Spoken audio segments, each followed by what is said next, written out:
Assalamualaikum warahmatullahi wabarakatuh. Saya Nisa Aulia Putri dengan NIM C1F021086.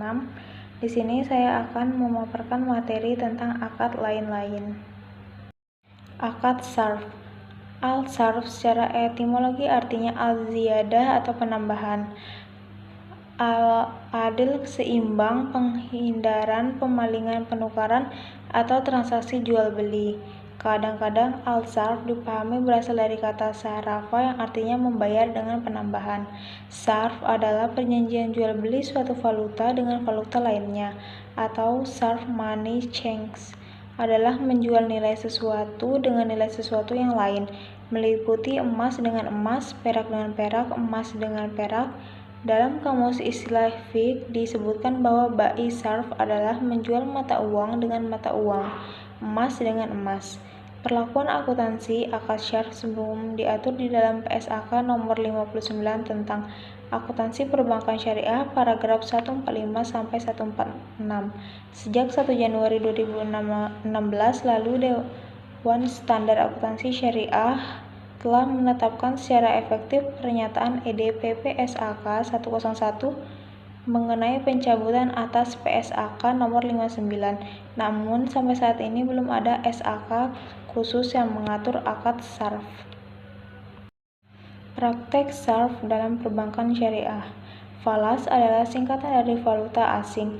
Yang dimaksud dengan valuta asing ialah mata uang luar negeri seperti dolar Amerika, Malaysia, dan sebagainya. Apabila antara negara terjadi perdagangan internasional, maka tiap negara membutuhkan valuta asing untuk alat bayar luar negeri, yang dalam dunia perdagangan disebut devisa. Misalnya, importir Indonesia memerlukan devisa untuk mengimpor barang dari luar negeri untuk membayar barang-barang impor tersebut, maka importir membutuhkan mata uang asing. Demikian juga misalnya, bila sebuah perusahaan di Indonesia mengekspor barang ke Jepang, maka diperlukan pertukaran mata uang asing. Pembayaran oleh Jepang untuk perusahaan Indonesia harus dengan mata uang lokal, rupiah, sementara importir Jepang hanya memiliki mata uang yen. Maka dalam hal ini ada dua kemungkinan yang dapat ditempuh guna memenuhi kebutuhan transaksi antara eksportir Indonesia dan importir Jepang tersebut. Akad wadiah.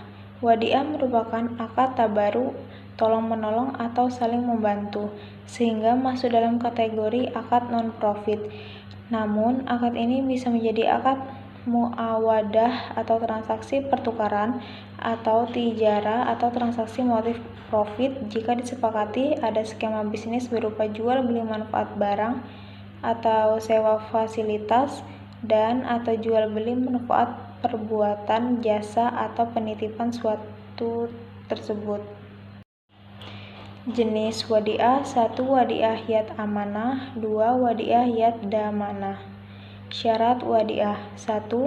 Baik orang yang menitipkan atau orang dititipkan, keduanya harus berakal. 2. Kedua belah pihak harus telah balik dan mumayyiz. Namun ada ulama yang mengatakan bahwa anak di bawah umur boleh melakukan akad wadiah selama tidak ada syarat dan ketentuan perdagangan jual beli yang sulit dipahami oleh anak kecil tersebut. 3. Harta atau barang yang dititipkan harus dapat diberikan secara fisik. Rukun wadiah: adanya ijab dan kabul. Harta atau barang yang bisa dititipkan hanyalah barang yang bisa disimpan. Barang yang tidak dapat disimpan seperti benda yang jatuh ke dalam air atau hewan yang telah kabur ke alam liar tertentu tidak dapat dititipkan. Harta atau barang yang dititipkan harus halal. Barang yang dititipkan adalah barang yang memiliki nilai atau qimah sehingga dapat dilihat sebagai mal. Untuk melakukan wadiah harus ada orang yang menitipkan barang, orang yang dititipkan wadiah atau barang yang dititipkan, dan ijab qabul. Akad kafalah.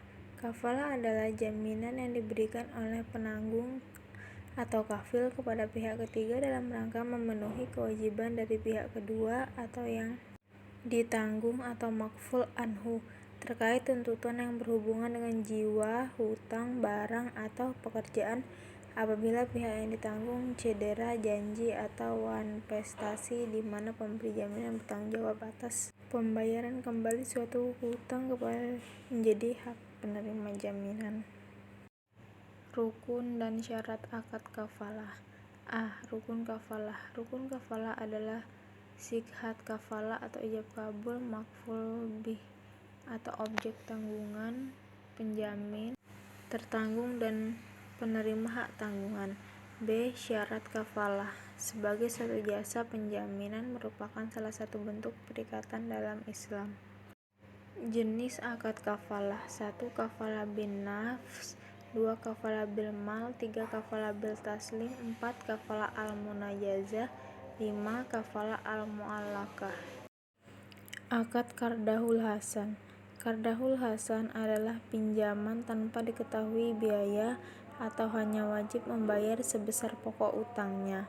Pinjaman qard bertujuan diberikan kepada orang yang membutuhkan atau tidak memiliki kemampuan finansial untuk tujuan sosial atau kemanusiaan. Akad hiwalah.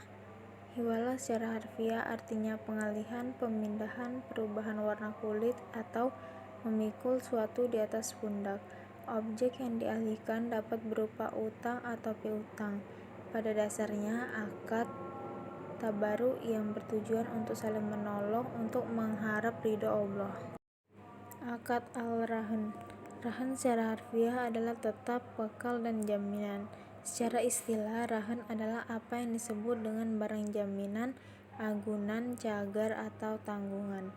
Rahan yaitu menahan barang sebagai jaminan atas utang. Akad rahan bertujuan agar pemberi pinjaman lebih mempercayai pihak yang berutang. Card atau kartu kredit syariah.